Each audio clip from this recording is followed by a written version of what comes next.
Yeah, what's so exciting about drilling a mineral prospect is, indeed, you can drill holes like this, right now as deep as 1,500 meters, and actually see what has gone on deep within the earth that creates a mineral system. So all this information, every bit of rock for a geologist is a very exciting thing. Whether it's full of minerals like this beautiful piece or not, it's telling us stuff that gives us an indication of where the mineral beast, the thing we've all been looking for so many years, might be. This core in itself has no commercial value whatsoever. What is of great value is the geological information that we're able to observe and extract from the rocks.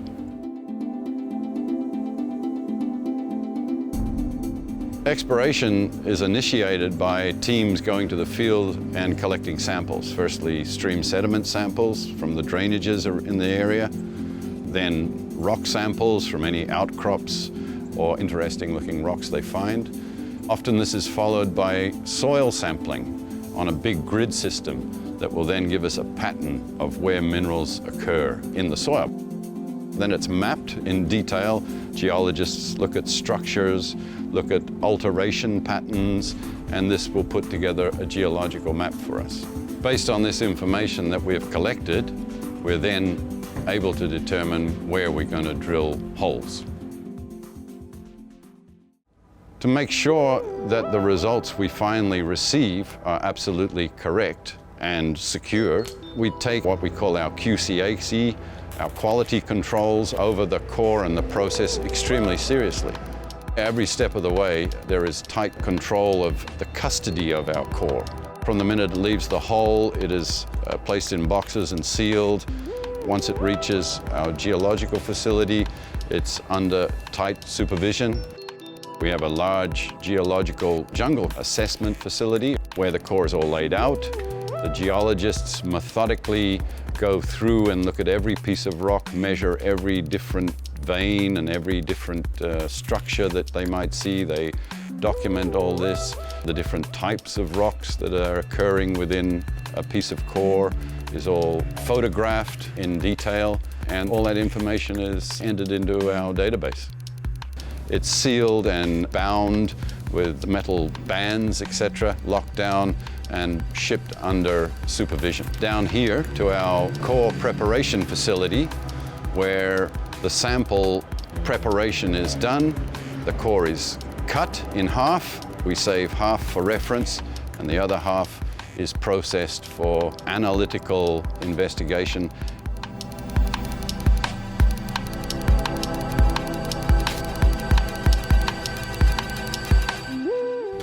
Aside from the actual sample that is shipped for analysis, we also keep several kilos per sample of what we call residues and pulps. They can be used for recheck.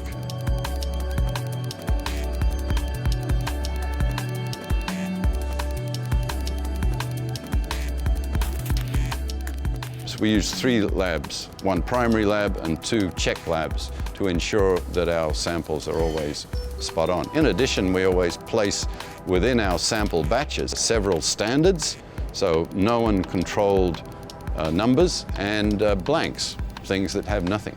So from that we can determine whether our lab is giving us really reliable information or not. This whole process takes probably a month to 6 weeks to finally get our assays back from the lab, and of course that's what we all wait for. That's the highlight of all this work. Does it have minerals in it? Has it got gold? Has it got copper? Has it got silver, etc.? In addition to the other minerals that we look for as indicators. They're more indications if you're close to a really big mineral deposit.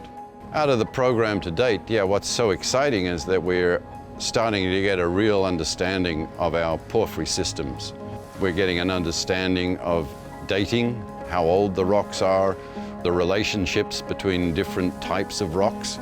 This is all breaking new ground. It's never been understood before, so as geologists, we're finding a new tale of Kalimantan geology and its history.